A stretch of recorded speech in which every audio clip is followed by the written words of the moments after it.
Today we're going to be covering Don Quixote's last E.G.O, obviously until they release a new one, and that's going to be her Fluidsack. Of course, we had to end it off with a classic. Don Quixote's Fluidsack is the second or first of two Fluidsacks, right? You got Faust and you have Don Quixote's. But both of them are Hilo E.G.Os. Don's has a 20 base with a plus 18 roll, blunt damage, and attack weight of 3. By what I remember, Faust is pretty similar. But for Don Quixote's, on hit, trigger Tremor Burst. On hit, deal 25 SP damage. Now, if you're fighting a human, that's going to be pretty good. But if you're fighting an abnormality, that is going to do absolutely jack diddly squat. But if the target has low morale, panic, or staggered is what you got to look for with this in most cases. Deal 30% extra damage dealt, but do it as bonus damage. So that's pretty good, especially for having a roll of 38 with 3 attack weight.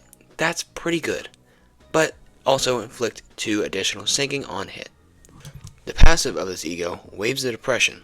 The target of the rightmost skill on the dashboard loses SP by 2 times Gloom's Absolute Resonance after attack. Now, this is pretty good this season because we're having a lot of Gloom Resonance and Gloom Absolute Resonances, which is fairly good because if your target is an abnormality or does not have sanity, they take Gloom damage instead, which means you could be doing a solid like 12 extra free Gloom damage, which if they're fatal would be doing 24 Gloom damage, which for free every turn, that's pretty good. What's also pretty good about this E.G.O is the relative low cost of this E.G.O, right?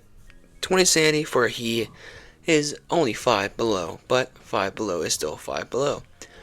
You're not getting a deal with the price of it though, I'll tell you that. 1 lust, 4 gloom, and 2 pride. That is a hefty amount, leading to it costing 7. 7! That is getting up there with Revolves. Although Revolves are still a little more, and this E.G.O has a good roll and good passive, and pretty decent on hit effect so far. So, I guess it is a pretty justified price. But I can't really justify the resistances, right? You're endured to lust, ineffective to gloom, fatal to pride, and fatal to envy, right? It's not the worst, obviously. It's a he, it's gonna be alright, but still, could be better, but definitely could be worse. If you decide to grow the E.G.O, which I would highly recommend, your roll will change to a 42 base with negative 25, attack with 3, and blunt damage. Good attack so far, very good roll. On hit, inflict 10 tremor, not bad. Inflict 10 sinking, not bad either. And if the target is not staggered, or low morale, nor panic, deal 50% extra bonus damage. Now, if they are not, realistically, you can just use this first turn, inflict a bunch of sinking, a bunch of tremor, and deal a hefty amount of damage.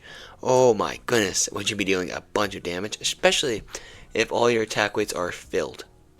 From a outstanding corrosion to a very good drip. I gotta say, the Fluidsacks do not disappoint when it comes to how they look, right?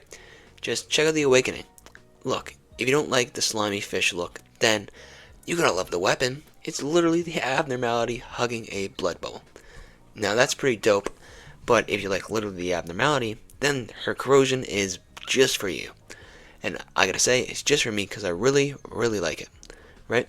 So, I think that is right, I know, a lot of drips are going in 10, but this is not an exception.